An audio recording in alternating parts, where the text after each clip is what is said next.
kadib markii maalmihii ugu dambeysay ee magaalada Ceeldibir ee gobolka Mudug ay ka soconayeen shirar la xiriira sidii looga hortagi lahaa xalufinta lagu hayo deegaanka iyo shirarkaas wixii ka dambeeyay kadib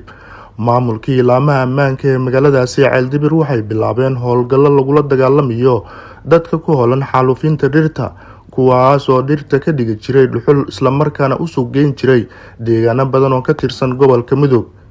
ciidamada ayaa burburiyay gebi ahaanba deegaano geed fadhiis u ahaa dadka ku holnaa xalufinta dhirta kuwaas oo ku yaala deegaano hoos yimaada degmadaasi. sidoo kale booliiska degmadaasi ayaa sheegay inay qabteen rag ka mid ahaa kooxaha ka ganacsada dhirta isla markaana laamaha ammaanka waxay tilmaameen inay hadda ay xiran yihiin. taliyaha booliiska magaaladaasi Ceeldibir ayaa faahfaahin ka bixiyay howlgallada ay ka sameeyeen deegaanadaasi.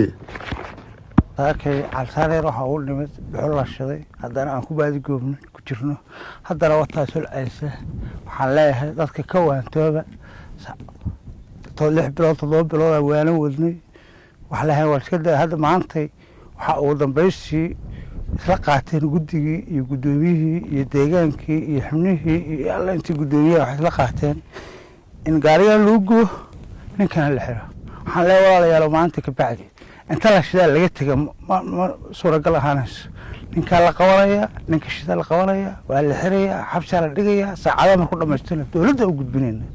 هذا اللي جوا أنت كور ضد ما أنا قبتشرن وحشان ولا قبتشرني وحول هو أنا قادوه نك يكون قص لا هكذا تكبر مالك لك الشذا وحمانته اللي قبل لا وسعادة اللي قبل لا نك وتاس وهر هذا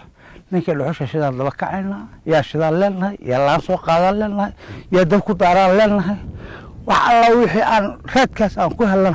شرع مرسينا وافجرنا حللنا جديد كله كوان تبين dadka baarka u karra meelaha u jooga ha ka waantoobeen hadda meeshaas ugu sokaysa oo aan joogno